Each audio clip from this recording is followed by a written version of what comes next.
Hola chicos y chicas, vamos a seguir con los teóricos. En este caso vamos a comenzar a hablar de Andes centrales, o también definida como región andina. Esta región junto con Mesoamérica son las dos áreas nucleares, término que ya fue definido en el teórico de Mesoamérica. Hago un breve repaso para refrescar un poco el concepto de área nuclear.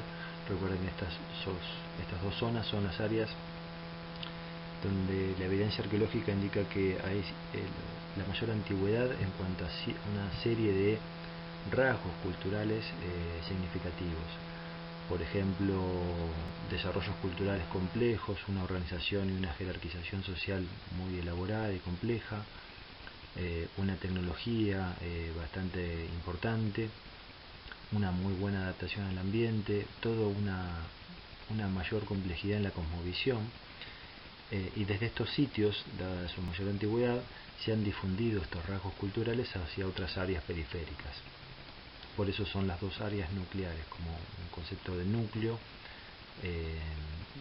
para hablar de la idea de difusión desde esa área nuclear.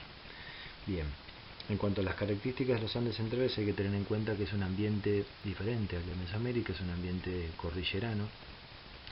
Los desarrollos, si bien van a estar en zona de cordillera, pero también en zonas aledañas, hay que entender de que las estrategias para adaptarse a este ambiente fueron bien distintas y muy interesantes también como han resuelto, por ejemplo, el tema de cultivo en esta zona.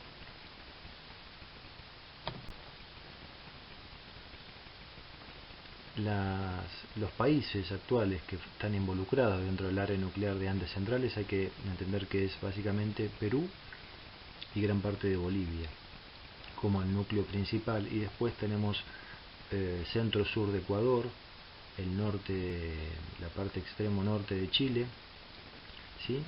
Como dentro de, podemos definir como el área nuclear, y después en la zona periférica tenemos el área de influencia, llega hasta la región de Colombia, el resto de Bolivia, noroeste argentino, ¿sí? Y obviamente centro-norte de Chile. Esas son las áreas de influencia, razón por la cual cuando hablamos, por ejemplo, de un grupo agricultor como el de los mapuches en la Patagonia, hay que entender que la agricultura mapuche fue por contacto, se habla de préstamos culturales, con el área nuclear de Andes centrales. Lo mismo va a pasar con los grupos que se adaptaron a la región de Brasilia, del actual Brasil, la zona selvática. La adaptación de cultivos también tiene que ver con estos primeros grupos que se han asentado y han desarrollado la agricultura en el área nuclear peruana. ¿Por qué? Por una cuestión de antigüedad. Lo más antiguo se ha dado ahí y de ahí se han difundido esos rasgos culturales. Esta imagen satelital permite entender claramente, ahí tenemos en esa línea amarilla el contorno de Perú, permite entender claramente los distintos ambientes o las características que tienen la región peruana. Fíjense que tenemos una franja más clara sobre la línea de costas que da el Pacífico, luego tenemos el desarrollo de la cordillera de los Andes, ¿sí? Y luego continúa con una zona con mucha vegetación, una zona selvática que es parte de la Amazonia. Bien, esas tres franjas van a ser muy importantes, con características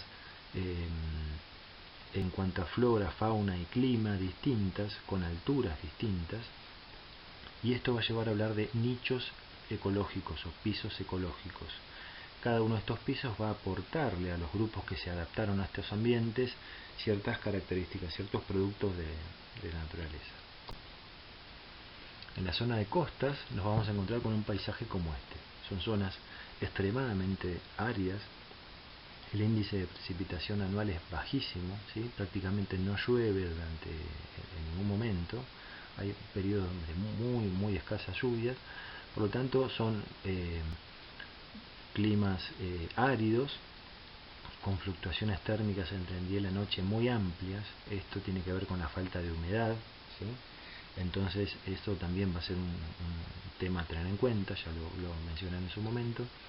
Pero nos encontramos con un paisaje extremadamente desértico, una roca madre de base, digamos, firme, sobre la cual hay arena, y que en la zona de las costas lo que genera son los acantilados que estamos observando acá. Estas zonas eran habitables, en la mayor parte de los territorios no, pero se han encontrado restos de grupos que se han adaptado a la zona de costas, siempre que estén cerca de un curso de agua.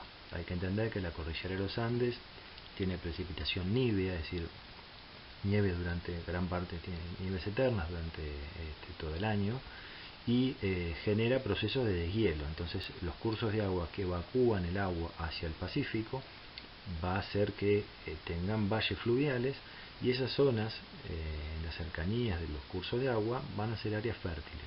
Esos son los lugares probablemente vinculados a los sitios arqueológicos, ¿sí? Acá vemos otra imagen de las zonas donde se observa una gran aridez. Bien, después tenemos, si nos adentramos desde la costa hacia la cordillera, nos vamos a encontrar con estos valles. Estos son valles templados, se definen, ¿sí? Son valles fértiles. De hecho, claramente en esta imagen podemos ver el curso de agua sobre el fondo del valle, va serpenteando el mismo valle, que es una formación geológica, y ahí se ven las parcelas de cultivo, las áreas de cultivo. ¿Por qué? Porque los sedimentos que va aportando el curso de agua desde las zonas altas de la cordillera hacen que la tierra en las cercanas sean fértiles. Inclusive cuando viene con mucho caudal genera planicies de inundación, se define que es el área cercana al cauce del río que queda completamente inundada a ciertos momentos del año, y eso permite un tipo de sedimento de tierra fértil y permite el cultivo. Esto fue aprovechado por el hombre, y la mayor parte de los sitios con evidencias arqueológicas se encuentran justamente en los valles templados.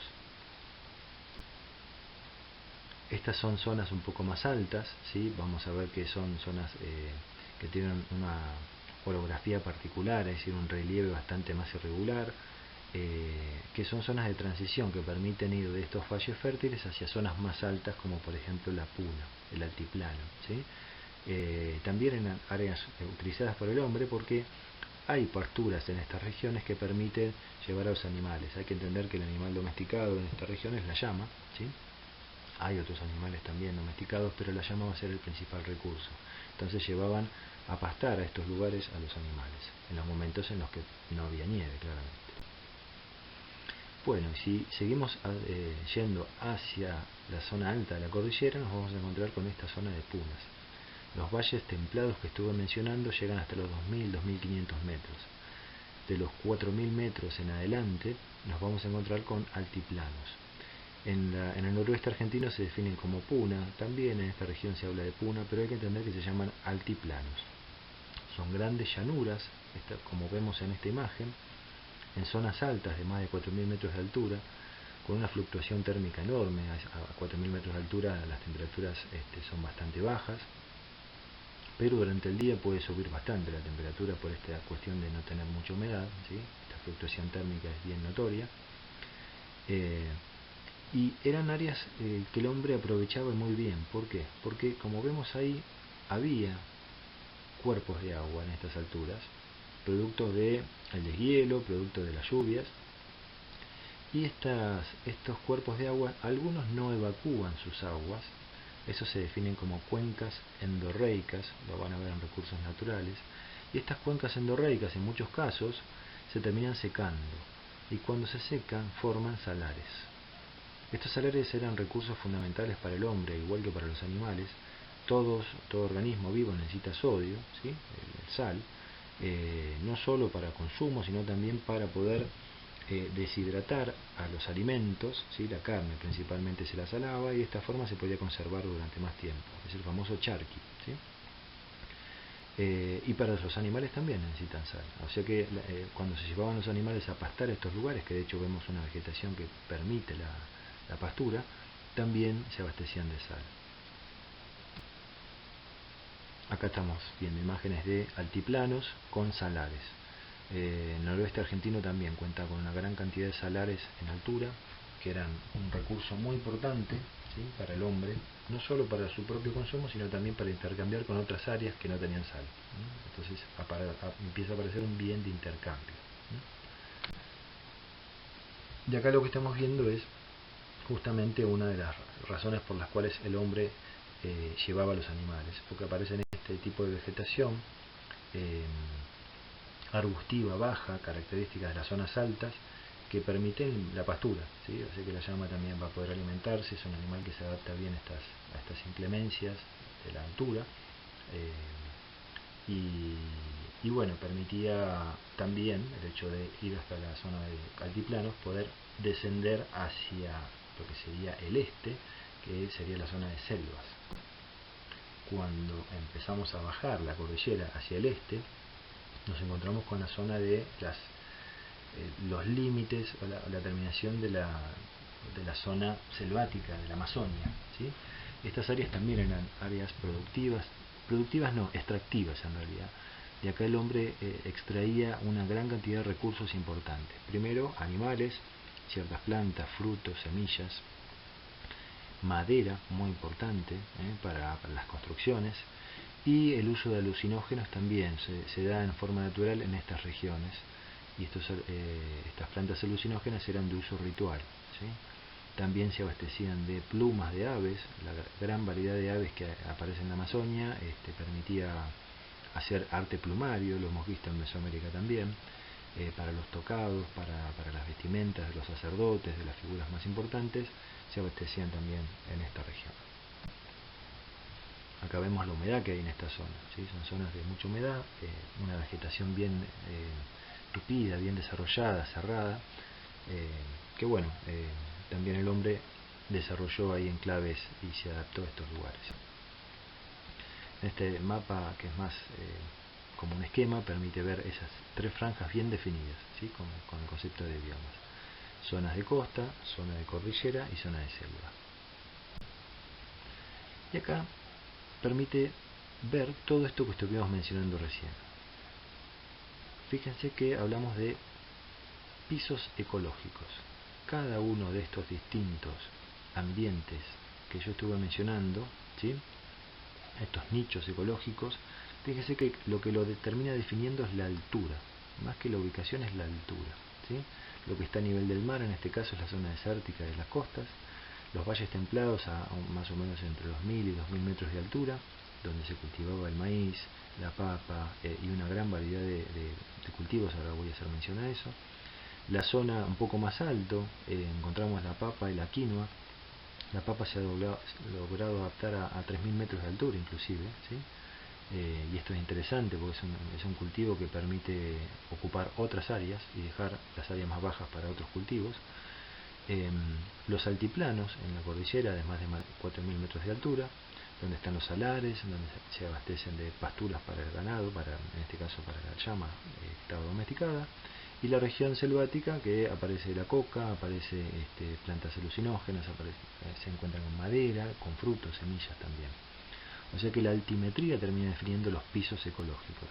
Y cuando hablamos de la idea de control vertical, lo que está indicando es que muchos de los grupos desarrollados desde el formativo y el periodo clásico inclusive, van a tener enclaves, es decir, van a tener gente de su propio grupo cultural que se asentaba en estas zonas, en estos distintos pisos ecológicos, para producir y abastecer a la cultura y la redistribución, ¿sí?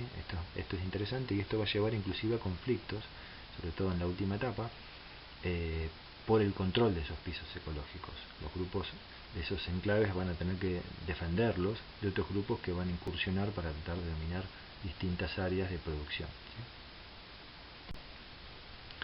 Bueno, ¿cómo se adaptaban a estos distintos ambientes? Lo que vamos a ver acá es justamente cómo desarrollaron el cultivo en zonas de cordillera. Lo que tenemos claramente que entender es que en la cordillera nos vamos a encontrar con pendiente. Entonces, ¿cómo se hace un cultivo en pendiente? A partir del desarrollo de terrazas y andenes. Ahora vamos a ver en la próxima imagen un andén. ¿Qué es una terraza? Básicamente es una modificación que hacen de la pendiente natural, que la hace el hombre, con la intención de aplanarlo, dejar una superficie horizontal, ¿sí? Por lo tanto va a ir quedando escalonado, ¿sí? Van a ir compensando la pendiente con este escalonado. Cuando las pendientes son suaves, permiten que las áreas que tienen que compensar sean más amplias, y hablamos del concepto de terraza. cuando tenemos pendientes más pronunciadas, nos vamos a encontrar con los andenes. Es el mismo principio, simplemente que la pendiente hace de que el escalón sea más pequeño, y en cuanto a la productividad sigue siendo igual de productiva que en la zona de las terrazas. Las tierras tienen que ser abonadas, tienen que tener una irrigación que no voy a mencionar, pero básicamente este sistema lo que asegura es poder cultivar y que no se forme lo que se llama como escorrentía. ¿Qué es la escorrentía? Cuando nosotros tenemos pendientes pronunciadas y lluvias intensas, el agua no llega a ser, no la absorbe la tierra y empieza a desplazarse por superficie. Eso es escorrentía. Cuando el agua corre por superficie, va arrastrando sedimentos, va arrastrando nutrientes, por lo tanto las plantas no se pueden enraizar, ¿sí? ¿Por qué estas zonas porque lo que vemos al fondo, por ejemplo, es una vegetación natural que no está controlada por el hombre y está en la zona con pendiente?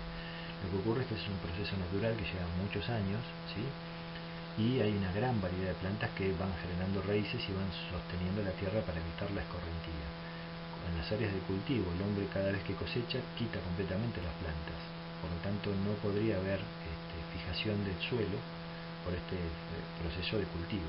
Entonces necesariamente tiene que establecer una superficie plana. En este esquema lo que podemos ver claramente es cómo se conforman estos escalones. Vemos que tienen unos muros de contención para hacer el escalón, el soporte, digamos, evita que se desmorone la tierra, pero la tierra de cada uno de los andenes, igual que en el caso de las terrazas, está planificado. Tenemos una grava y piedras pequeñas en la parte más baja, más profunda, similar a como uno prepara una maceta. Vieron que en una maceta uno coloca piedras en la parte inferior y después luego la tierra. ¿Para qué? Para que el agua pueda filtrarse justamente, no quede estancada, ¿sí? La misma tierra no se compacte y produzca un estancamiento. Bueno, acá pasa lo mismo. Acá va a haber distinta graduación de rocas más gruesas en la parte inferior, un poquito más arena en la parte intermedia, en la parte superior la tierra fértil donde se desarrolla el cultivo. De esta forma asegura que una vez que el agua cae sobre el área de cultivo, toma la humedad necesaria y el resto de humedad se filtra por esa arena, luego por las piedras, hacia el andén que continúa hacia abajo, ¿sí? Esto va por gravedad, van irrigando desde la parte superior y el agua va a ir filtrando de andén en andén, descendiendo, ¿sí?, hacia la parte más baja. Esta imagen es de un sitio conocido que es sobre Machu Picchu, ¿sí? Pero lo que vemos es que por las pendientes mismas tienen un desarrollo de andenes. Estos andenes son áreas de cultivo muy productivas. No solamente hay andenes y terrazas, sino que también nos podemos encontrar con estos círculos concéntricos, que son andenes, en realidad, simplemente que como son zonas bajas, como una especie de depresión, también lo aprovechaban. Lo que ellos tenían claro en este tipo de cultivos, cuando parecen como este tipo de pozos de depresión, es que el área más baja en realidad es naturalmente es un sitio que tiene tipos de roca que permiten el drenado del agua y evacúa el agua naturalmente hacia otra zona, o sea que no se estanca el agua, sino esto se inunda, ¿sí? Pero fíjense el conocimiento que tenían de la topografía del lugar, que sabían que en estos lugares el agua se drenaba naturalmente y de esta forma pudieron hacer un sistema de irrigación y de andenes para el cultivo. Bueno, otra estrategia de cultivo que se desarrolla en zonas de altura es el de los camellones. ¿En qué consiste?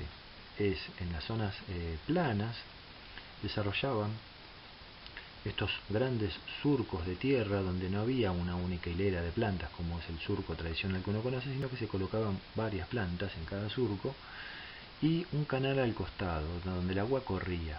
Esto lo hacían con sistemas de acequia, ¿sí? Es decir, un canal artificial, un desvío de un curso de agua natural, desviaban con un canal y una compuerta que la abrían y la cerraban según necesidad, y la idea es que mantenga ese cuerpo de agua a los costados en forma permanente durante la etapa de cultivo. ¿Qué lograban con esto?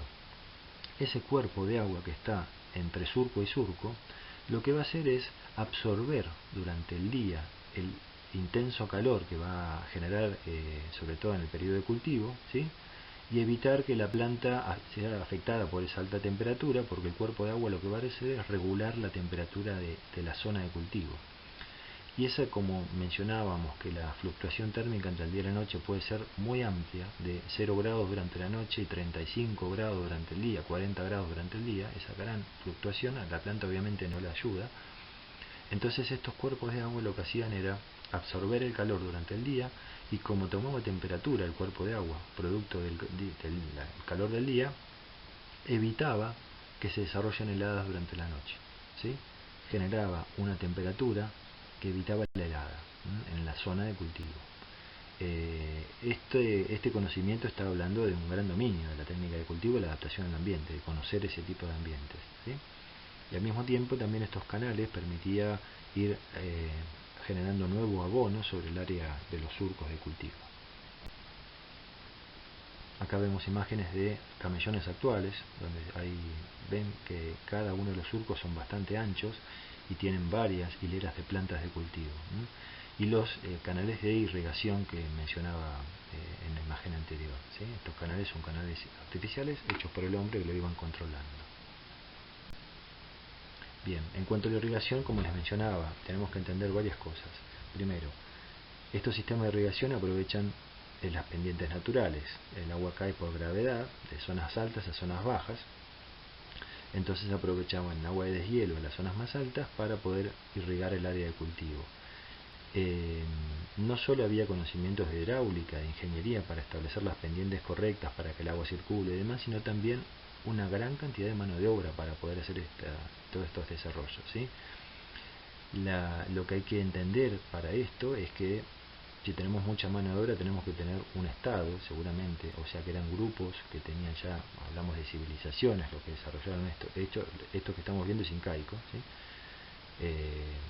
Mucha mano de obra disponible, por lo tanto una división del trabajo en cuanto a la organización social y una complejidad en esta sociedad que implicaba estamentos sociales, un gobierno, una administración, es decir, una complejidad social que permitía disponer de mucha mano de obra para poder hacer estas obras.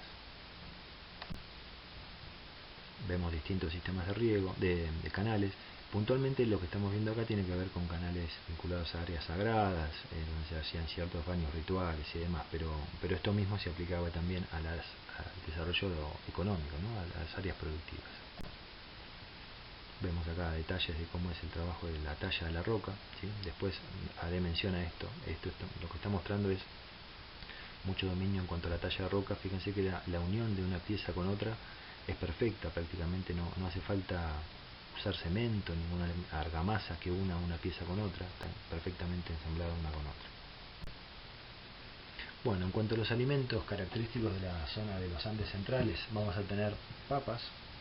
En el mercado actual peruano se encuentran cerca de entre 40 y 60 variedades distintas de papa que se consumen, y depende de la región, se usa una papa, otra papa.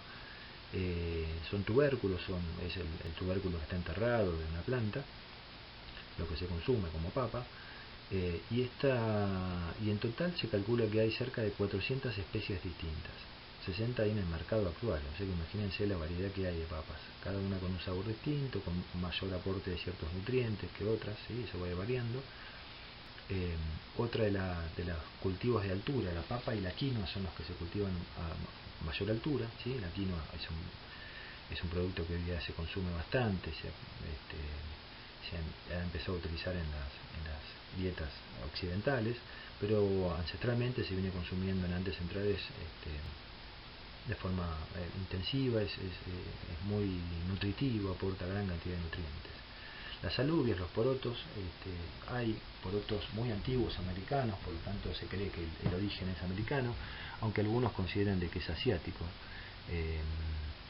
Probablemente quizás sean dos variedades distintas, pero bueno, la cuestión es que se han encontrado evidencias de alubias en periodos muy tempranos en territorio americano. Es otro recurso importantísimo porque es una de las legumbres que aporta proteínas, son proteínas de origen vegetal, ¿sí? Esto es lo interesante de los porotos. Y el otro conjunto de alimentos muy variados son las calabazas, ¿sí? Lo que definimos como zapallos. También son americanos, lo encontramos tanto en Mesoamérica como en región andina, y también es un recurso que se adapta muy bien a distintos ambientes, y con la calabaza también se usa como elemento para almacenar, ¿no? La parte externa, una vez que está seca, se puede aprovechar para hacer un recipiente. Seguimos con las variedades de alimentos. Tenemos una gran cantidad de distintos tipos de maíz, tanto en Mesoamérica como en Andes centrales, ¿sí? Ahí vemos todo el conjunto de variedad, que de hecho en Argentina de estos se conocen muy pocos. Conocemos un solo tipo de maíz, que es el que se consume en el mercado argentino. En el noroeste argentino sí hay más variedad, y en Bolivia y en Perú más aún todavía. La mayua es otro tubérculo parecido a la papa que aporta muchísimos nutrientes, y nada, también se consume igual que la papa, ¿sí? Se puede almacenar. Ahora voy a hablar de cómo se almacenan estos tubérculos. Los ajíes es otro de los conjuntos de vegetales que tienen mucho uso. También son americanos, ¿sí? Todos los alimentos que estoy mencionando son de origen americano, que después vamos a ver que se difunden por el mundo a partir del contacto con el nuevo mundo, con el viejo mundo, perdón, ¿sí? con la colonia. Y el maní, otra semilla, otro alimento muy importante. Todos estos aportan gran variedad de nutrientes. Bueno, la papa, lo interesante es que había que almacenarla. ¿Cómo se almacena la papa? Si la almacenamos con la humedad que tiene, se pudre, ¿sí? Entonces, ¿qué diseñaron? Se dieron cuenta que una vez que se cosechaba la papa, se la pone en los campos a cielo abierto, ¿sí? Y se la expone durante unos cuantos días a estas fluctuaciones térmicas entre el día y la noche. O sea, durante el día recibe muchísima temperatura, durante la noche prácticamente queda congelada. Durante el día esas altas temperaturas, durante la noche muy bajas temperaturas. Ese proceso de modificación térmica va llevando a que se termine deshidratando. La papa pierde la humedad y se transforma en las papas que ustedes ven ahí, que parecen papas normales, pero en realidad si uno agarrara en la mano una de esas papas no pesa prácticamente nada. Eso se llama chuño, es una papa deshidratada. Así se almacenaba. Una vez que estaba almacenado así, cuando lo querían consumir, lo que se hacía era molerlo, se hacía una harina con la papa ahí secada y se transformaba en una masa para después elaborar algo, ¿sí? Una panificación de papa. Pero no perdía las propiedades porque estaba solamente deshidratada, los nutrientes siguen estando ahí. Es muy interesante porque permitía el almacenamiento de grandes cantidades de papa. Bien, en la zona de costas también se adaptaron y pudieron aprovechar gran parte de los recursos que el mar puede proveer, ¿sí? Y para poder pescar realizaban este tipo de embarcaciones, se llaman totoras porque está hecho a partir de la totora, que es los juncos que ven al fondo. Una vez que se secan se los armaban en haces, se lo ataba y se construían este tipo de embarcaciones, y se puede ver gran dominio para poder adentrarse en el mar con este tipo de embarcaciones. Ahí vemos en la zona de costas cómo hacían estos conjuntos de haces con los juncos, y con estos los construían las embarcaciones. Bien, vamos a hablar de la cronología. La cronología, a diferencia de Mesoamérica, es un poquito más compleja porque vamos a encontrar todas estas instancias, son 5 instancias en total. Vamos a ver que la primera es el formativo, va del 2000 a.C. al 100 después de Cristo, es un periodo bastante amplio de tiempo. Luego vienen los desarrollos regionales, del 100 al 800, ya en la etapa cristiana después de Cristo, ¿sí? El clásico del 800 al 1000, nuevos desarrollos regionales del 1000 al 1200, y el periodo incaico del 1200 al 1530, que es la fecha en la cual comienza el periodo hispano-indígena, es decir, de contacto entre los pueblos originarios con la colonia. Acá lo interesante es entender que, fíjense que el formativo y los desarrollos regionales es el periodo que mayor cantidad de tiempo tienen, ¿sí? Del 2000 al 100 el formativo, y del 100 al 800, son periodos bastante extensos de tiempo. Y los periodos posteriores, del clásico en adelante, fíjense que son periodos de 200, 300 años, no más que eso. Esto es interesante porque está hablando de que los cambios culturales del clásico en adelante son más vertiginosos, más rápidos se van dando. Bien, lo que vamos a hablar ahora es del formativo. Se va a dar con 2 desarrollos culturales. Uno es Chavín de Huántar, en la zona de sierra, ¿sí? Al norte, y para acá sobre la costa. Es un grupo que se ha adaptado a la costa y la parte centro-sur de Perú. Bien, en el caso de Chavín, fíjense que está ubicado en la sierra, o sea, sobre la zona cordillerana. El sitio puntualmente de Chavín se encuentra a 3200 metros sobre el nivel del mar, o sea, es muy alto el sitio. Para que tengan una idea, el Lanín tiene 3.700 metros, o sea, 500 metros por debajo de la cumbre del Lanín se ubicaba este sitio, que era un área donde habitaba el pueblo, ¿sí? Pero hay que entender que en realidad Chavín en sí fue un centro ceremonial. Un centro ceremonial. ¿Se acuerdan cuando hablamos en Mesoamérica de los olmecas como cultura madre? Bueno, Chavín cumple el mismo rol en el área de Andes centrales. Es una cultura madre, es una cultura que tuvo un gran desarrollo, una gran complejidad, sobre todo en la cosmovisión, en sus rituales, que después muchos de estos elementos continuaron siendo elementos de culto en instancias posteriores y de otros grupos, ¿sí? Tomaron muchos aspectos de la cultura chavín. Y además, como la idea de centro ceremonial, Chavín hay que entenderlo como un centro ceremonial, el área de influencia, el área que fue afectada por Chavín fue muy amplia. O sea, iban desde las zonas de costa, distintos grupos, a iniciarse en ciertos rituales en el área de Chavín, de otras zonas de la costa, al norte, al sur, de la zona cordillerana de otras regiones también migraban y iban especialmente para presenciar y participar en ciertos rituales. Siempre hablamos de los grupos de elites, eran los que se trasladaban, ¿no? Así que Chavín era un centro ceremonial. No hay evidencias de mucha población en la zona del sitio en sí, lo que nos permite entender que solamente habitaban los grupos de sacerdotes en este lugar, que estaban sostenidos por un conjunto de una economía de campesinos alrededor que los sostenían, pero digamos que esto tenía que ver con un sitio que iban especialmente de otras regiones para participar en ciertos rituales. Este esquema permite ver un poco el emplazamiento, ¿sí?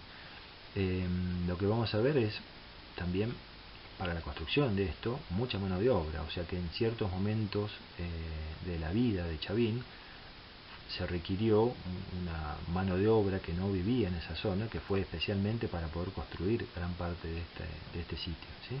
Tenemos una plaza hundida, cuadrangular hundida, dos plataformas a los costados, y al fondo el castillo, el mismo nombre que también se le dio a la plataforma en Chichén Itzá, ¿se acuerdan? En el área mesoamericana, el área maya. ¿Por qué? Pues es un nombre que le dan los españoles. A medida que fueron encontrando esto, le fueron dando estos nombres. Pero todo el complejo de lo que es el castillo, la plaza circular y el templo del Lanzón son las más antiguas, ¿sí? Son las plataformas más antiguas, y todo este sitio hay que entenderlo como un sitio de iniciación religiosa, ¿sí? Entonces, la mayor parte de la disposición de estos espacios eran para ciertos rituales en los cuales las personas que iban participaban en estos. No hay un mercado, no hay un área de intercambio, no está pensado para eso. Este sitio es un sitio ceremonial únicamente. Bien, por lo tanto la disposición también tiene que ver con ciertos rituales, con cierta orientación particular. Y lo interesante es que donde dice pirámide del Lanzón, templo viejo, ahí ténganlo presente porque también debajo de este emplazamiento hay una serie de, probablemente en un comienzo eran cavernas naturales, subterráneas, que el hombre fue ampliando, generando galerías subterráneas, y tiene una compleja red de galerías subterráneas, gran parte de este complejo, que eran lugares donde se realizaban ciertos rituales, ¿sí? Y donde está el templo viejo hay una encrucijada de galerías muy importante donde está una figura que se llama el Lanzón, por eso se llama pirámide del Lanzón, ¿sí? Bueno, esto es una foto real de lo que acabamos de ver en un esquema. Se ve la plaza cuadrangular hundida, las dos plataformas a los costados, el castillo al fondo, ¿sí? Lo que continúa la plataforma, parte de la plaza circular, ¿sí? Y el templo viejo. Donde se ven las construcciones al margen superior derecho de la imagen, es un curso de agua, ¿sí? Hay dos ríos importantes, uno que va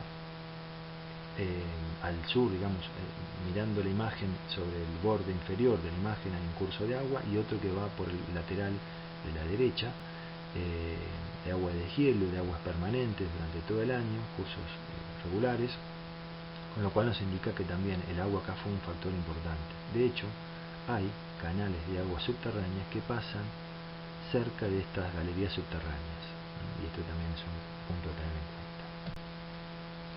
Bien, Ahí vemos parte de la estructura de cómo fueron construidas estas figuras. Esto, para que tengas una idea, se calcula cerca del 800 antes de Cristo, hacia el 100 antes de Cristo, es decir, es antes de la era cristiana. Estas construcciones son muy antiguas y muy complejas, y realmente tiene una cosmovisión muy elaborada, Chavín.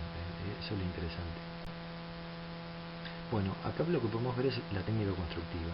Lo que vemos son bloques de rocas, ¿sí?, de distintos tamaños.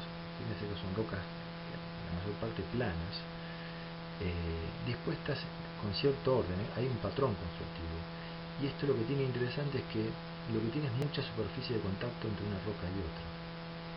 No se usaba ningún tipo de elemento cementante que una pieza con otra, simplemente se apoyaban, estaban muy bien talladas para que el contacto sea bastante, tenga mucha superficie de contacto una pieza con otra. Y esto está pensado porque estas estructuras con estas características de muchas piezas que tengan mucha superficie de contacto una con otra aseguran una estructura antisísmica. Piensen que estamos en zonas de cordillera, en zonas de actividad sísmica frecuentes. Entonces esta disposición así lo que permite es moverse, ¿sí?, y poder absorber todos los movimientos y las vibraciones que genera un sismo, ¿sí? Es decir, si esto fuera una sola pieza consolidada con algún tipo de elemento cementante, como si fuera un solo bloque, lo seguro es que se parta, ¿sí?, se generen fracturas sobre esa pieza. De esta manera, esta disposición articulada permite justamente que haya un leve movimiento o rozamiento entre una pieza y otra, y en el conjunto absorbe la vibración. O sea que son estructuras antisísmicas. Ahí lo vemos bien, estos patrones constructivos, ¿sí? Y de la estructura del castillo, esa plataforma de mayor altura, ¿no?, sobre la pared que da por detrás, recuerden que eso da a una plaza cuadrangular. Bueno, la parte que da atrás de esa plaza, nos encontramos con estas estructuras que son piezas talladas que tienen forma de clavo.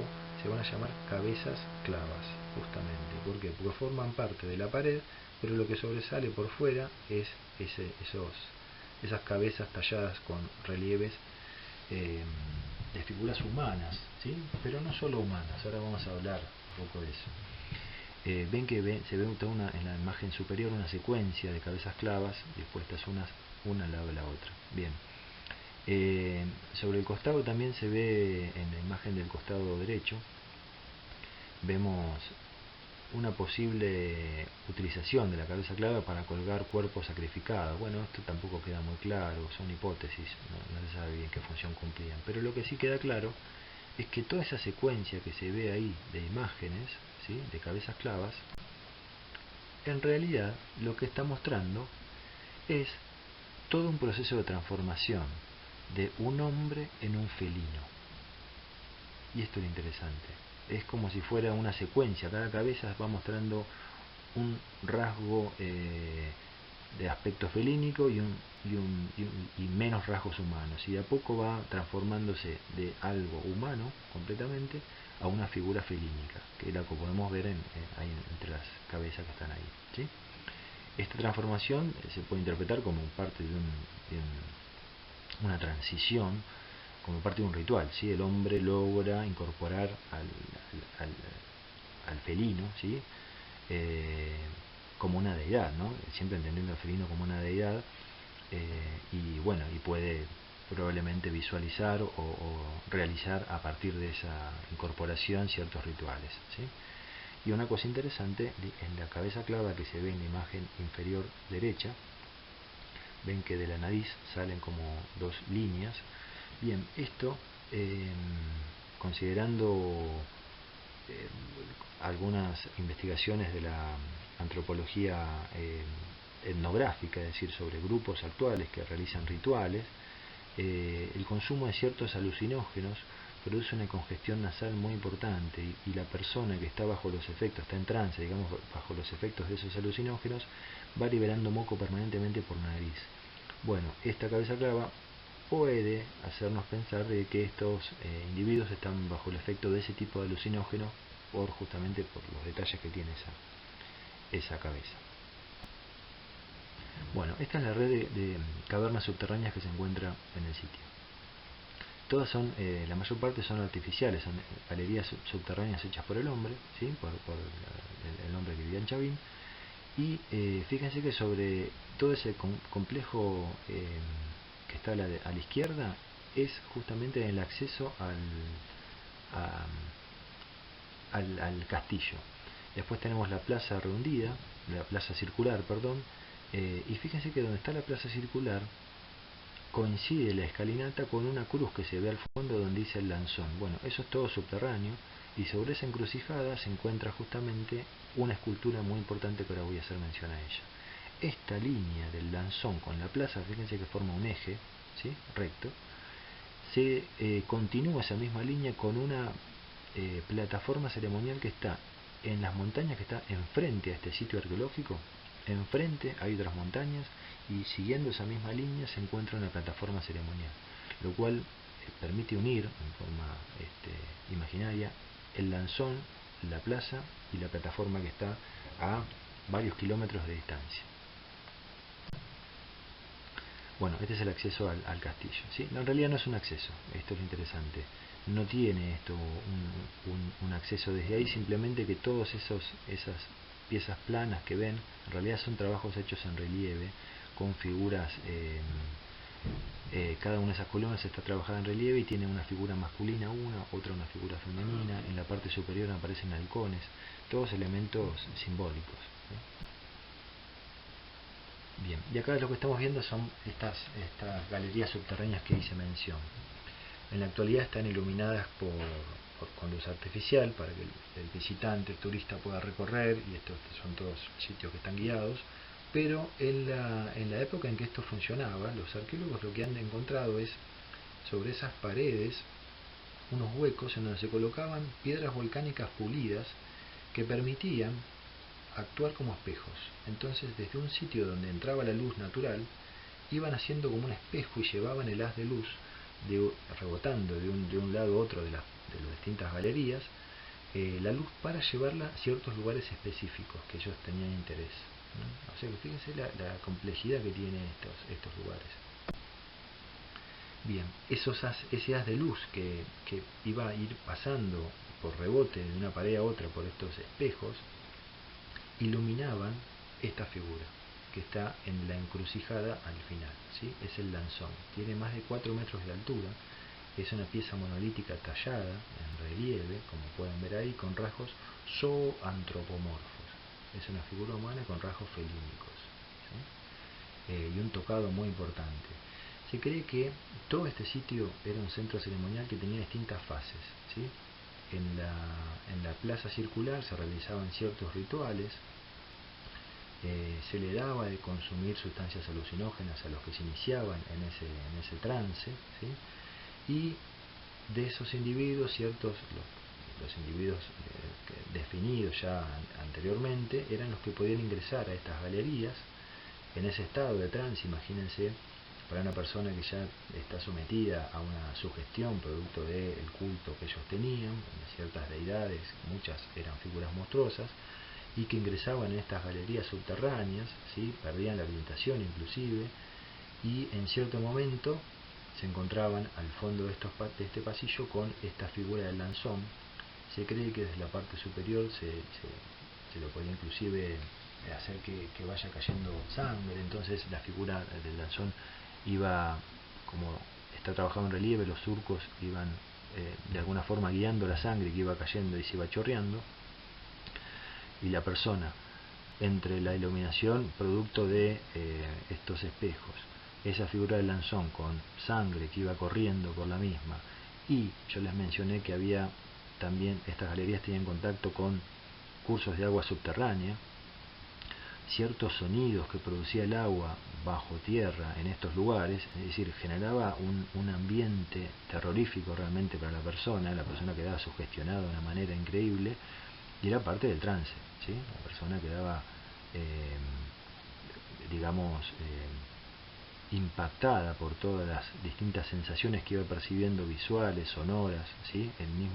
El ambiente generado ahí, Y bueno, generaba un trance muy verídico en los individuos que se iniciaban. Estos son hipótesis, claramente, pero lo que sí es cierto es que los sonidos se escuchan en estos sitios y que la iluminación era como estuvimos mencionando con estos espejos. Acá podemos ver un poco el tamaño del lanzón. El lanzón es más alto porque en realidad el tocado continúa hacia arriba, y lo que pueden ver en este esquema, en el que está a la derecha, es la figura humana con los brazos, las piernas, los rasgos felínicos, los colmillos, las garras en las manos, en los pies, ¿sí? Y este tocado muy elaborado en la parte superior que se repite. Estos son distintos elementos que se han encontrado también trabajados en relieve. La Stella Raimondi, su nombre se lo debe a Raimondi, que fue un investigador que encontró la pieza, ¿sí? Y vemos lo mismo, vemos una figura antroposomorfa, tiene una figura humana pero con rasgos felínicos, las garras, ¿sí? Tiene dos cetros de mando, uno a cada lado, elementos de poder, y un tocado muy elaborado. Fíjense que inclusive ese tocado habla de repetición, es una figura que está repetida en varias secuencias, varios módulos, y está representando una deidad, sin duda, ¿sí? Dios Caimán en este caso. Y la otra estela, que es recuerden una cosa, las estelas son piezas planas, ¿sí? Trabajadas en una o dos de sus caras, ¿sí? Tienen una cara de cada lado, en algunos casos solamente es una cara trabajada, en otros casos pueden ser dos caras, pero siempre es una pieza plana, hay que entender eso. Lo que estamos viendo después, el obelisco, es una pieza cilíndrica, ¿sí? O con una forma, con volumen, ya no es plana, y trabajada en su totalidad. Es más cercano a una escultura. En este caso se la define como un obelisco por la forma que tiene. Y también es una figura que está haciendo representación de una deidad, con rasgos animales también, zoomorfos. Bueno, estos son elementos de metalurgia. Trabajaban la metalurgia por golpeteo, por aplanado, es decir, si bien podían fundir metales, estas piezas están hechas con el metal trabajado por golpe, se va aplanando, se deja hecha una lámina y después se hace esa decoración por repujado, se llama. La técnica de repujado también la vimos en Patagonia, que es un elemento romo, frenando presión y haciendo una protuberancia del otro lado, y van haciendo los diseños a partir de ese como abollado que va haciendo con la pieza roma, ¿sí? Con la punta roma. Y vemos en la vincha esta, que es de oro, ¿sí? En la imagen inferior, también trabajado por repujado, y otros collares que vemos en la parte superior. Esto lo que nos está mostrando justamente es que el área de influencia fue muy amplia, llegó hasta la zona de costas. Estos son bivalvos marinos, y la caracola que vemos abajo es un elemento musical que usaban justamente en estos rituales. Probablemente se los hacía sonar acompañado de ciertas frases y oraciones que tenían que ir dando como parte de el comienzo del trance, ¿sí? Lo interesante es que estas caracolas de origen marino, como les mencionaba, están trabajadas por pirograbado. Una punta con alta temperatura iba haciendo ese grabado en relieve sobre la figura. Bien, Paracas es el otro sitio también importante del periodo formativo.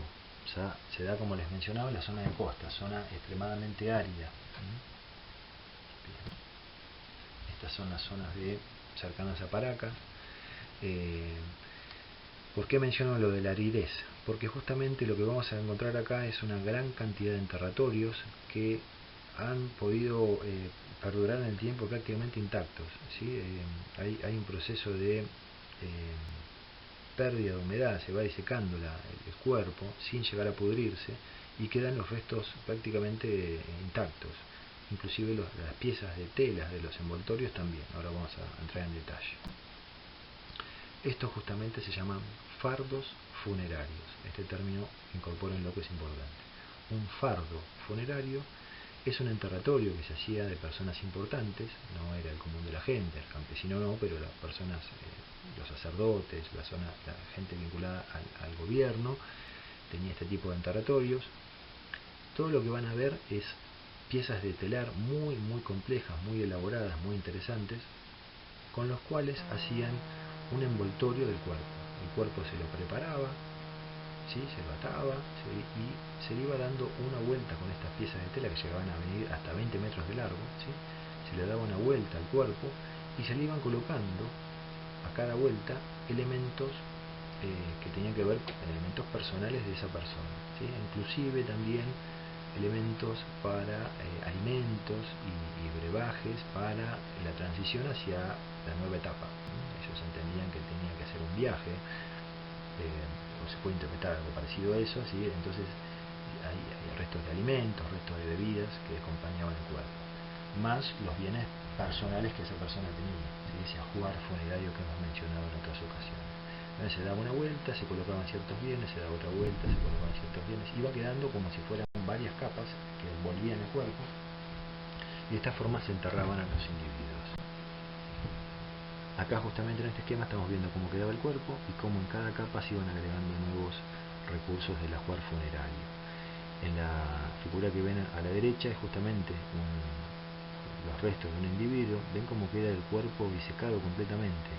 Lo que ven ahí pegado, que parece brilloso, es la piel misma de la persona que ha quedado seca completamente sin llegar a pudrirse por las características que tiene este ambiente.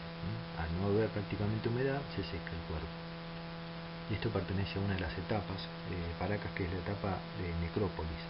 Se ha encontrado, como les mencionaba, mucha cantidad de enterratorios solamente en este sitio de Paracas. Lo que no significa es que sea únicamente un cementerio Paracas, sino que era, en un momento determinado, dedicaron una parte importante del sitio arqueológico a los entierros, ¿sí? Bien, acá vemos restos. Fíjense que en este caso la parte expuesta de la persona es la que perdió la piel, ¿sí? que por eso quedó el cráneo, pero el resto del cuerpo, que quedó cubierto con las telas, está intacto, y vemos el pelo inclusive. Ese es el pelo natural y original de ese individuo. Las piezas de telar es como la que ven acá, de una gran complejidad. Es muy interesante porque dominaba muy bien la técnica, no solo de la factura del telar, ¿sí? De la pieza de tela, sino también de las tinturas. La variedad de colores con los que tenían y la complejidad en la trama y los diseños que tenían, eso es lo interesante, ¿sí? Habla de piezas de 20 metros por 4, ¿sí? Acá estamos viendo otras piezas de telar. Ven la variedad de colores y la complejidad de los diseños. Todos esos diseños son elementos simbólicos dentro de la cosmovisión Paraca, ¿no? Acá vemos justamente el dominio que tenían para elaborar los diseños en las piezas de telar. Y la lana esta básicamente era la lana de la llama, ¿sí? Se la esquilaba y se hacía lana con esto, y con esa lana muy fina, no eran lanas muy gruesas, se hacían estas diseños. Miren la complejidad que tienen estas figuras. Vemos ahí probablemente una especie de sacerdote con un tocado muy elaborado, ¿sí? Instrumentos en las manos. Acá volvemos a ver otra figura con una especie de máscara o un tocado, que se repite en la figura. Y estas son piezas de telar para hacer los fardos funerarios. Bueno, practicaban la deformación craneal, igual que vimos en los olmecas, en Mesoamérica.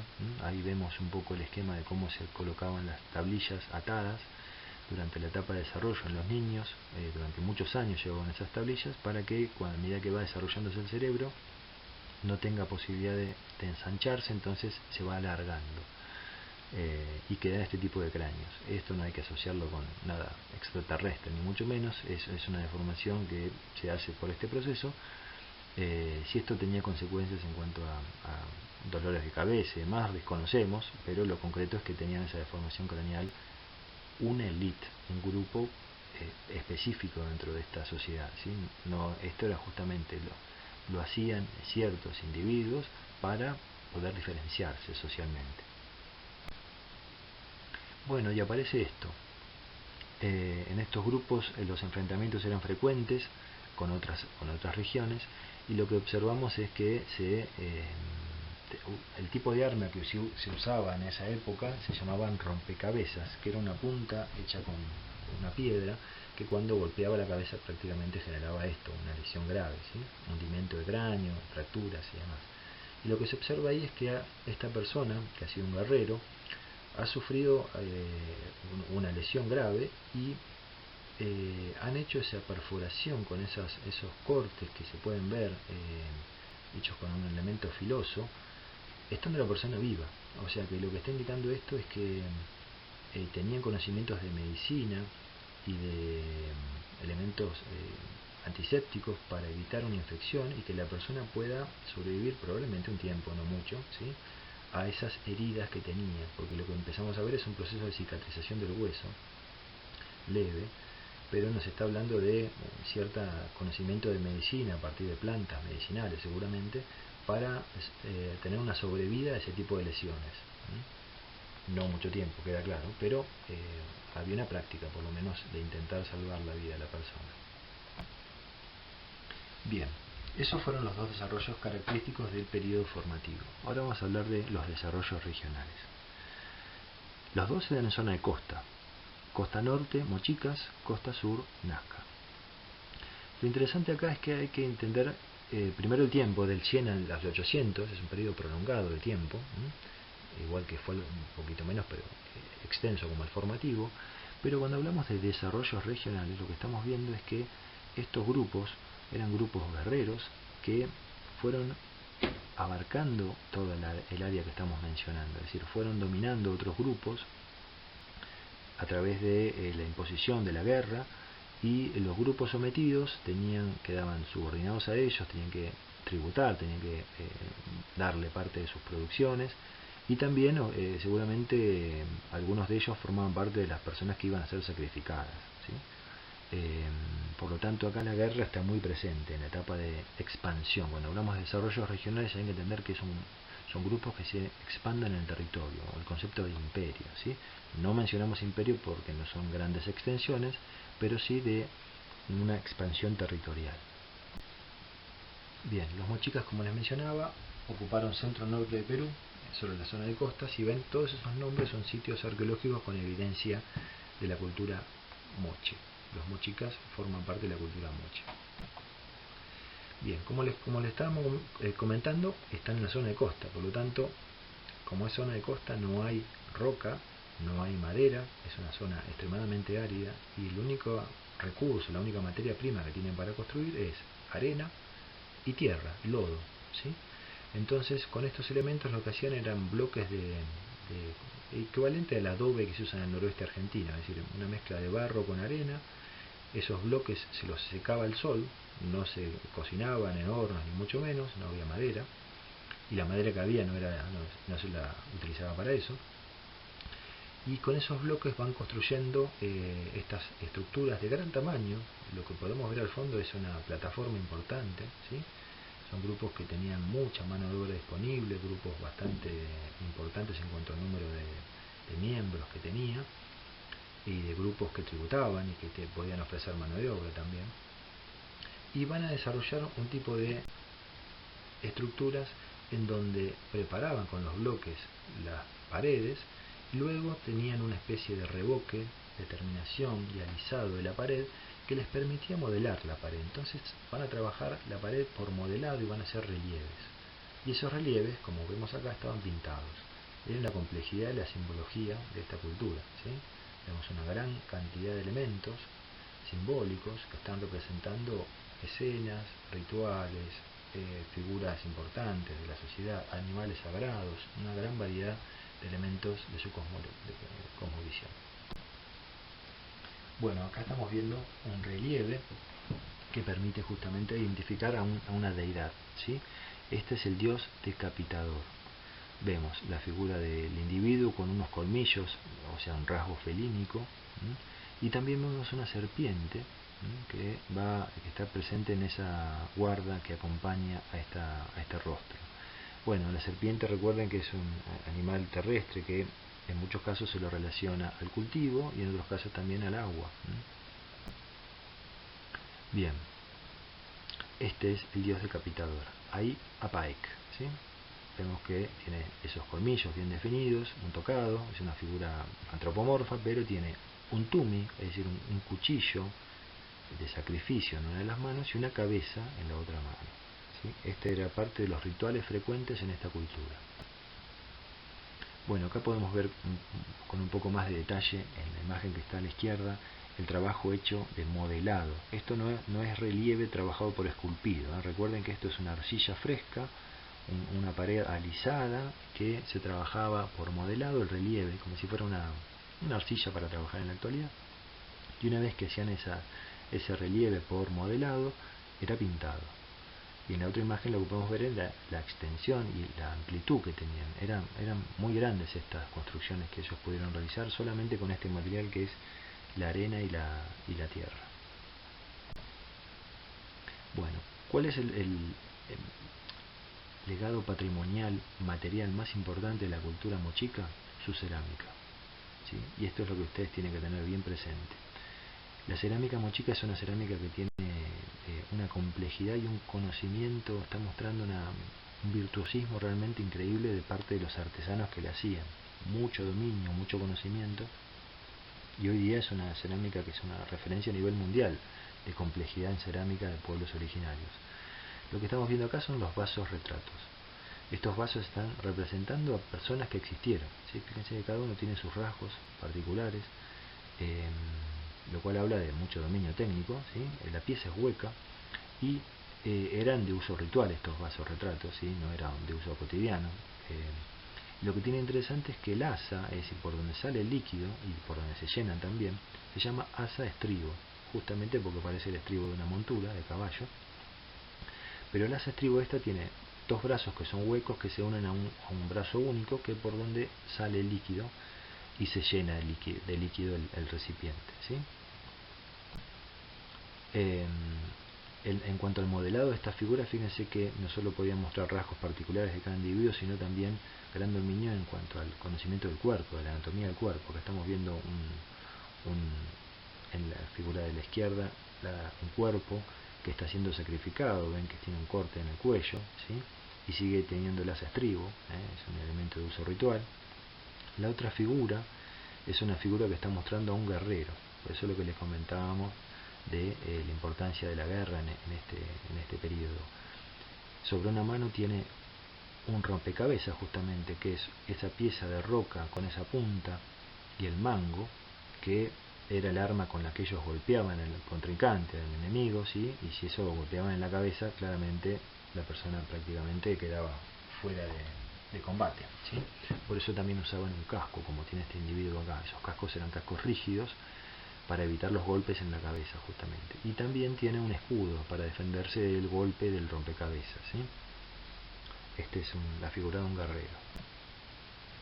Acá vemos otra figura, fíjense, en este caso está una figura humana hecha con un cangrejo, ¿no? Decorado, con incrustaciones y demás. Y en la imagen de la derecha vemos otro guerrero, también con un protector para la cabeza, una especie de casco para evitar los golpes, un escudo y otro tipo de rompecabezas con un mango más largo. Pero también vemos el asa estribo en la parte de la espalda del guerrero este. Bien.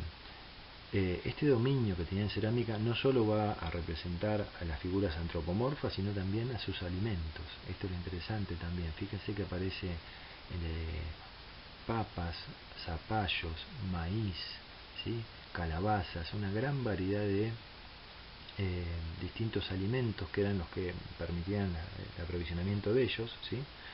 Recuerden que en la zona de costa se ubicaban cerca de un curso de aguas que venían de la cordillera, agua de hielo, que eran los valles fértiles. El resto era extremadamente árido, pero ellos tenían cultivos, ¿sí? Cultivaban en esas zonas y cultivaban todos estos productos, ¿no? Todos, fíjense que tienen asa estribo.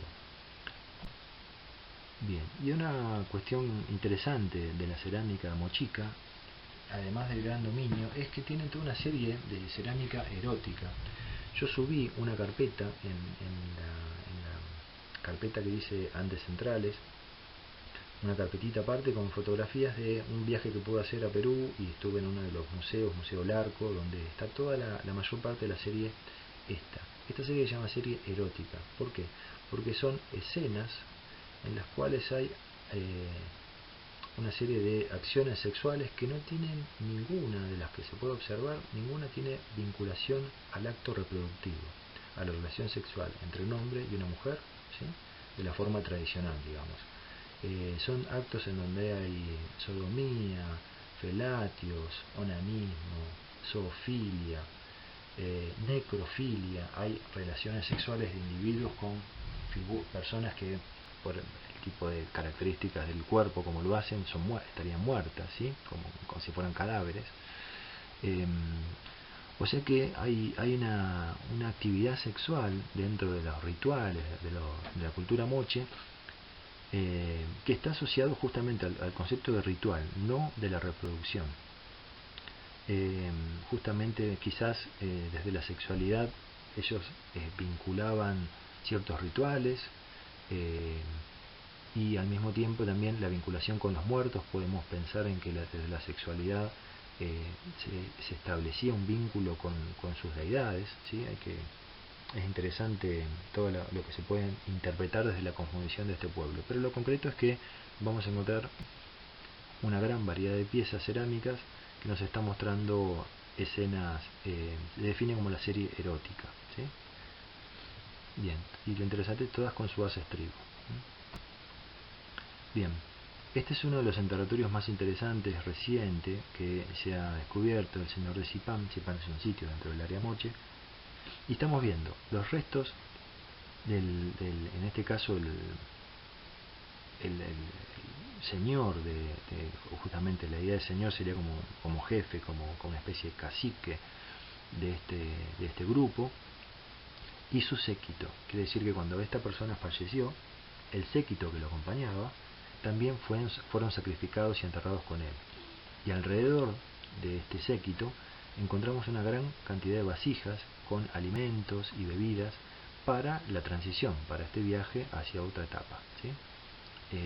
Por lo tanto, todo esto es el enterratorio, todo este conjunto que ven acá es muy complejo.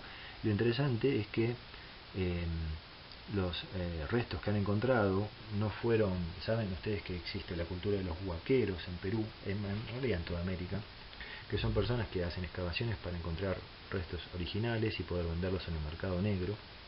Bueno, por suerte todo este sitio arqueológico no fue excavado por los huaqueros, por lo tanto todo lo que se ha encontrado es lo que originalmente fue enterrado, no sufrió saqueos, y las piezas originales eran piezas hechas en oro del atuendo que tenía en este caso este gobernador, esta persona importante, que lo vamos a ver en esta próxima imagen. Acá lo que estamos viendo justamente es el atuendo original. Esto está en el Museo del Arco justamente, que tenía esta figura de este gobernante. Miren la riqueza, todo esto es oro puro, ¿sí? Trabajado aplanado justamente por golpeteo, y la complejidad que tienen estos diseños, ¿sí? Hay narigueras, aros, ese tocado tan elaborado, ¿no? Bien, y la otra cultura que vamos a desarrollar es la cultura nazca, de los desarrollos regionales, centro-sur de la costa peruana. La aridez sigue siendo la misma de la zona de costas, y acá lo interesante es su cerámica. Bueno, este es el sitio, Cahuachi es el sitio donde está el desarrollo más importante de la cultura nazca. La técnica constructiva es la misma que vimos para el área moche, es decir, es un tipo de arcilla, formaban con arena y barro los bloques que se secaban al sol, y con eso hacían estas construcciones. Ven que el sitio es bastante importante en extensión, pero nada, es bastante, si bien es firme, ante los cambios climáticos sufren bastante. De hecho, quiero hacer mención ahora, tanto el área moche como el área nazca están sufriendo un deterioro importante en tiempos recientes, porque se está observando un cambio en el índice de precipitaciones. De hecho, acá no llovía nunca, y lo que está ocurriendo es que hay un índice mayor, se están incrementando las lluvias en todas estas zonas, producto probablemente de estos cambios climáticos que se ven entre la corriente del Niño y la Niña, que pegan de lleno sobre Perú y que cambia el clima en todo el continente. Están generando un deterioro por erosión por lluvia mucho más marcado de lo que ha ocurrido en todo este tiempo hasta acá. Entonces, en la actualidad se están previendo técnicas para preservarlo, o tinglados para poder cubrirlo de las lluvias, ¿sí? Porque se está lavando justamente todo el sitio arqueológico. Bueno, vemos la misma práctica, ¿sí? Los fardos funerarios que vimos, ¿en dónde? En la cultura anterior a esta, que era la cultura de Paracas, ¿se acuerdan? De hecho, la cercanía entre Nazca y Paracas es bastante corta, Y se cree inclusive que la cultura Paracas es la que dio origen a los Nazca, ¿no? Por todo esto, tienen las mismas tradiciones de los fardos funerarios, las mismas técnicas constructivas, ¿sí? Gran dominio en las piezas de telar, con lo cual no es errado pensar de que uno dio origen al otro, ¿sí? Vemos entonces fardos funerarios y las cabezas trofeos. Así como lo vimos en las mochicas, los Nazcas también decapitaban. ¿Se acuerdan de ese dios decapitador? Bueno, decapitaban a los enemigos y sus cabezas hacían estas reducciones. ¿En qué consiste? En hacer que se seque la cabeza, evitar que se pudra, ¿sí? Se secaba justamente por ser un ambiente muy seco. Le hacían una perforación en la frente y la sujetaban con un cordel para poder llevarla encima y mostrar de esta forma el poderío. Esto también lo vimos con los Zompantli en Mesoamérica, ¿se acuerdan? La cuestión de la cabeza como una especie de trofeo, ¿sí? Un elemento para mostrar el poder, el dominio y la fuerza que ellos tienen, y la llevaban consigo los guerreros, las cabezas trofeos. En cuanto a su cerámica, ¿qué características tiene esta cerámica? Vemos una particularidad que es, lo que más predomina acá no es tanto la forma como el color. El color está mucho más desarrollado que la forma. Fíjense que la cultura mochica, las figuras no tenían tanto colorido, pero veíamos un modelado extremadamente preciso, donde veíamos los rasgos de cada individuo en los vasos retratos, ¿sí? Una cerámica muy bien trabajado el modelado, pero no tanto el color. En cambio, la cerámica Nazca, la diferencia que tiene es que, si bien las formas son formas muy sencillas, se llaman formas subglobulares, esta forma redondeada, lo que sí se destaca y mucho es la pintura, ¿sí? Tenían una gran variedad de pigmentos, muchas tonalidades, ¿sí? Dentro de cada color, y a su vez, fíjense el brillo que tienen estas piezas. Con este brillo se las encontró, estas piezas enterradas, es decir, una vez que se las limpiaba, aparecía este brillo en la pieza. Esto se llama brunido. ¿En qué consiste el brunido? Cuando la pieza cerámica ya perdió la humedad suficiente como para poder enviarla al horno. Ustedes saben que si la pieza, ni bien ustedes se la moldea, se la envía al horno, por la cantidad de agua que tiene, de humedad que tiene la pieza, se parte, ¿sí? Entonces la pieza tiene que ir sufriendo una pérdida de humedad gradual, que lleva varios días, para después poder colocarla en el horno y que no se parta. Bueno, en esa etapa de pérdida de humedad se llega a lo que se llama el estado cuero, que es una pieza que prácticamente se la ve ya como seca, ¿sí? Durante esa etapa, con un elemento como si fuera la parte inferior de una cuchara, una pieza bien redondeada y suave, se lo pasaba por toda la superficie de la pieza cerámica, y con eso lo que van haciendo es tapar todos los microporos que fueron quedando en la cerámica en sí. Al taparlos completamente, la pieza queda con un liso perfecto, ¿sí? Es un trabajo que lleva mucho tiempo, ese brunido, y lo que logra el brunido justamente es alisar la superficie de forma tal de que cuando esa pieza después se la pinte y se la envía al horno, salga con ese brillo, ¿sí? Habla de un dominio en el conocimiento de la cerámica, ¿no? Y de la técnica de la pintura principalmente. Otra cosa importante que lo diferencia de la cultura mochica es que el asa no es un asa estribo, sino que acá lo que estamos viendo es dos conductos, dos cuellos. Esos conductos son huecos, ¿sí? Para poder introducir el líquido y para que pueda salir por ahí, y los une a cada uno de estos conductos un elemento que los une como si fuera un puente. De ahí el nombre. Este tipo de asa se llama asa puente, justamente por ese puente que mantiene firmes a cada uno de esos dos conductos. Lo interesante es que cuando tenemos dos conductos de este tipo, por uno entra el aire al interior y por el otro sale el líquido. Entonces el vertido del agua es bastante fluido. Bien, ven que no podemos hablar de que el modelado es lo principal, sino los colores, la variedad de colores. Y en cuanto a las representaciones, vemos que hay figuras de sacerdotes. En este caso, fíjense que tiene dos cabezas trofeo, una en cada mano, en la figura superior izquierda. En la figura inferior nos está mostrando justamente elementos de la naturaleza, un colibrí que está ahí representado. Y en el otro, por ejemplo, vemos en la figura que está a la derecha, la cerámica, un pescador con su red y con los peces que va sacando de la zona de costa. Recuerden que la pesca era un recurso fundamental para la subsistencia. Entonces vemos escenas cotidianas, escenas rituales, elementos de naturaleza. Acá vemos alguna pieza modelada, no es que no había modelado, pero no tiene el dominio que tienen las cerámicas moche en cuanto al modelado. Acá lo que predomina es la pintura en las piezas. Bueno, y otro elemento bien característico, representativo de Nazca son las líneas de Nazca, ¿sí? Los geoglifos, se definen como geoglifos, ¿sí? Glifo es un signo, geo, tierra, entonces son los signos en la tierra. Hipótesis respecto a estos geoglifos habrán escuchado cantidad, que esto lo hicieron los extraterrestres, que esto lo hicieron desde el cielo, que esto, que lo otro. Bueno, en realidad, con el conocimiento que tenían estos grupos, perfectamente pudieron desarrollarlo.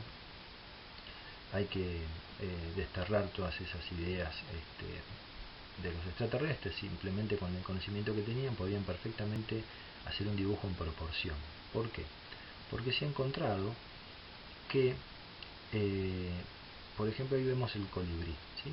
Lo pueden identificar en el centro de la imagen. En uno de los costados, cerca de la figura esta, se han encontrado restos de una cuadrícula hecha en la tierra con el diseño del colibrí en otra escala más pequeña. Eso lo habrán hecho en la secundaria seguramente, el hecho de dibujar a escala. Entonces lo que hacían ellos era primero dibujar la figura en proporción en esa cuadrícula y luego hacían la cuadrícula del tamaño que ellos querían, en este caso el tamaño de esa extensión de tierra, y lo que iban viendo es cómo iban cruzando las líneas en cada una de esas cuadrículas, y de esa forma se aseguraban que el diseño que tenían en una escala pequeña lo trasladaban a una escala más grande sin problemas.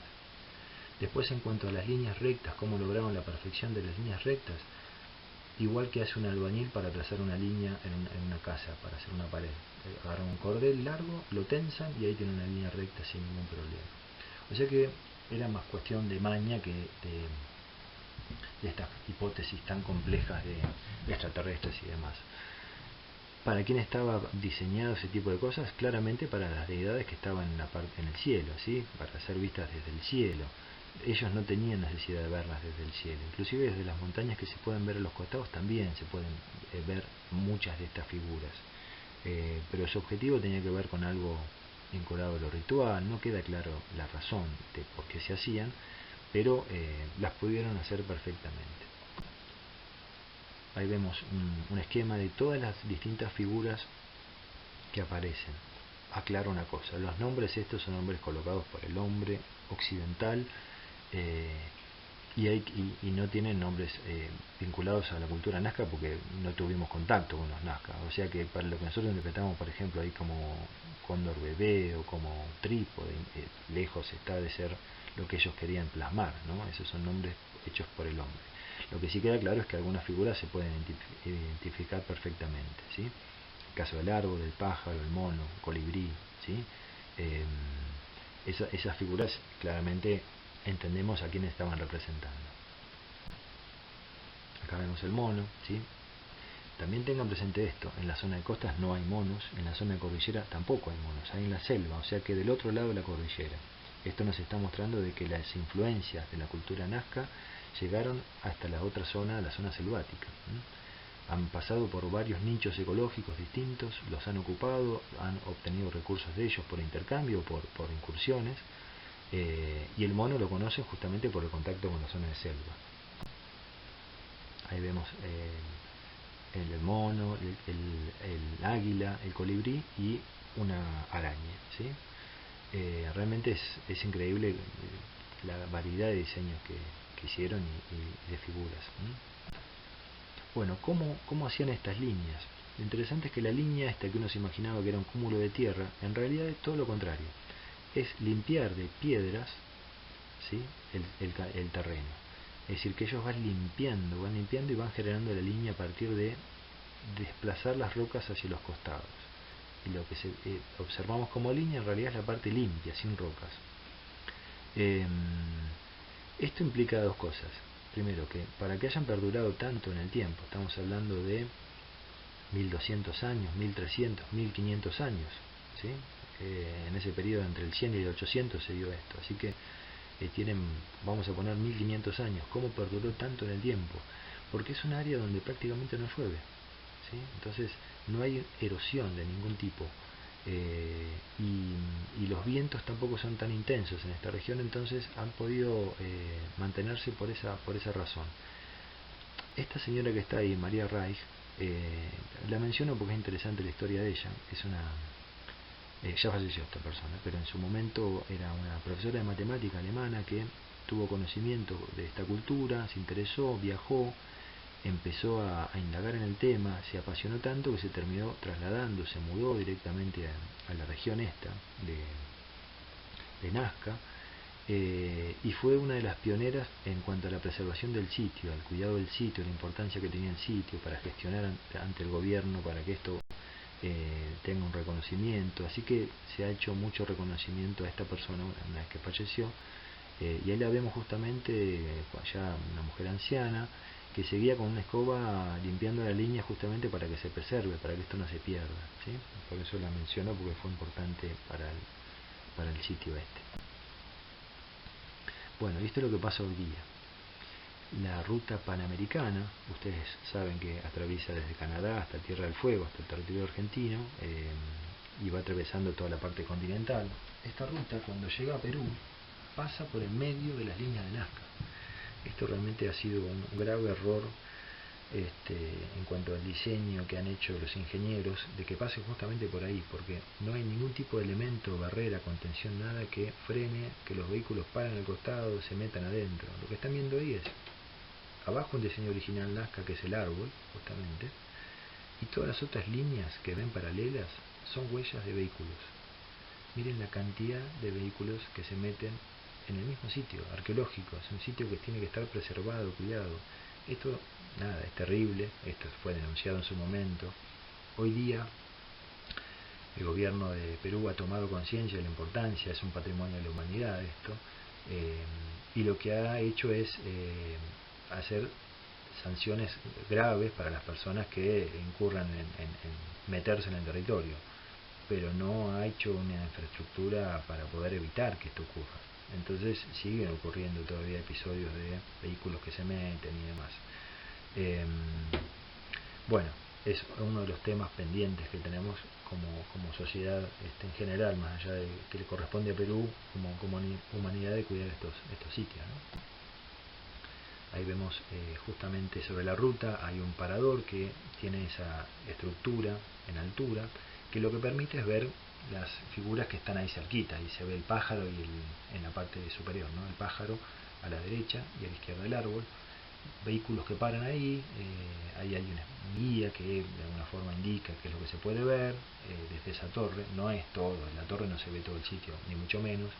La forma, digamos, ideal para poder ver todo el sitio es en un paseo que se hace en avioneta. Obviamente los costos son completamente distintos, pero bueno, hay un servicio de distintas empresas turísticas que ofrecen el paseo en avioneta. Pero presten atención a la cantidad de huellas que pueden ver sobre el sitio, ¿sí? Donde está el pájaro también hay huellas a los costados. Es terrible el deterioro que este sitio ha ido sufriendo. De hecho, Greenpeace, en un momento, en estas intervenciones que hacen en distintos lugares para ser observados y hacer reclamos, fueron justamente hasta este sitio, colocaron ese cartel, sacaron la foto, y esto generó muchísima polémica, porque estas personas que con la intención de poder visibilizar el reclamo de Greenpeace fueron hasta ahí, caminaron todo este sitio, también lo están alterando. Entonces Greenpeace fue duramente cuestionado y criticado en la comunidad científica por este tipo de reclamo. Greenpeace en su momento se hizo cargo, reconoció que fue un error, tuvo que pagar multas, tuvieron varios problemas, y reconoció que ese tipo de intervenciones obviamente no se puede hacer, por el mismo hecho de que así como camina una persona y pasa un auto es lo mismo, es decir, están afectando el sitio arqueológico. Bueno, y esta es la forma, a ver, decir menos invasiva es relativo, porque no deja de ser una avioneta, genera contaminación auditiva en toda la zona, en todo el lugar, pero bueno, son de las maneras que no va a afectar en lo más mínimo en sí a las figuras trabajadas de las geoformas, ¿sí? Y ahí vemos la ruta panamericana y el fluido tráfico que tiene, es una ruta internacional, ¿sí? Bueno, estos son hoyos en espiral que están cercanas a los geoglifos, que son de donde obtenían agua. Recuerden que son zonas muy áridas. Entonces ellos tenían que hacer perforaciones profundas para poder llegar a la napa freática donde se encuentra el agua subterránea, y ahí se abastecían no solo para el cultivo sino también para el consumo humano. Y estos son evidencias de los distintos huecos que hacían, pero fíjense, lo interesante es una espiral, es un camino en espiral que desciende hasta a la profundidad que ellos necesitaban, y de ahí se abastecían del agua. En la actualidad siguen teniendo. Acá tenemos evidencias concretas de estas espirales que permitían llegar hasta el sitio donde está el agua natural, y de ahí se abastecían. En la actualidad siguen funcionando muchos de ellos.